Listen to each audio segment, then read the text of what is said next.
Les débuts de l'islam.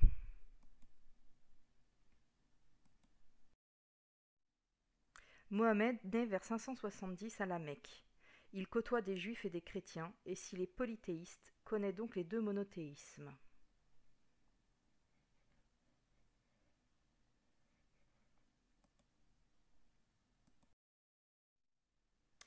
En 612, Mohammed aurait reçu la révélation par l'ange Gabriel. Il devient alors un prophète, chargé de prêcher une nouvelle religion appelée Islam, et dont le Dieu unique est appelé Allah. Attention, dans l'islam, il est interdit de représenter le prophète, celui-ci est donc toujours voilé.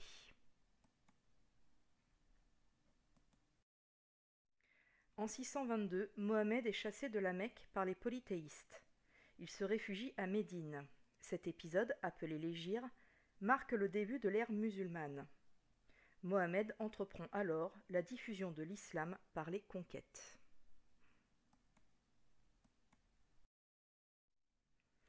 En 630, il détruit les idoles de la Mecque et convertit les habitants à l'islam. La Kaaba, grande pierre noire qui attire des pèlerinages polythéistes, devient un symbole musulman. Au milieu du 8e siècle, les musulmans ont réussi à constituer un vaste empire à cheval sur l'Europe, l'Afrique et l'Asie. Le Coran est le livre sacré de l'islam.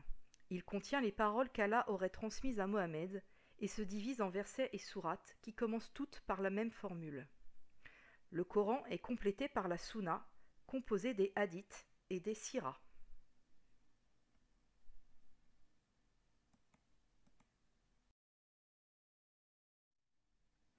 Coran et Sunna définissent la pratique de l'islam, notamment à travers les 5 piliers. Croire en Allah et son prophète pose le monothéisme. Prier 5 fois vers la Mecque par jour, faire l'aumône aux pauvres, faire le pèlerinage à la Mecque au moins une fois dans sa vie, et pratiquer le jeûne pendant le mois du Ramadan.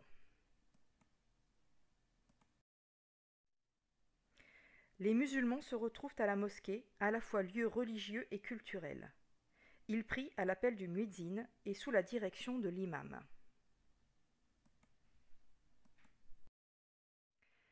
La civilisation mise en place par les arabo-musulmans est brillante. Elle mélange les apports de la Grèce antique et de l'Orient, notamment de l'Inde. Elle se démarque dans le domaine des sciences et s'appuie sur les villes.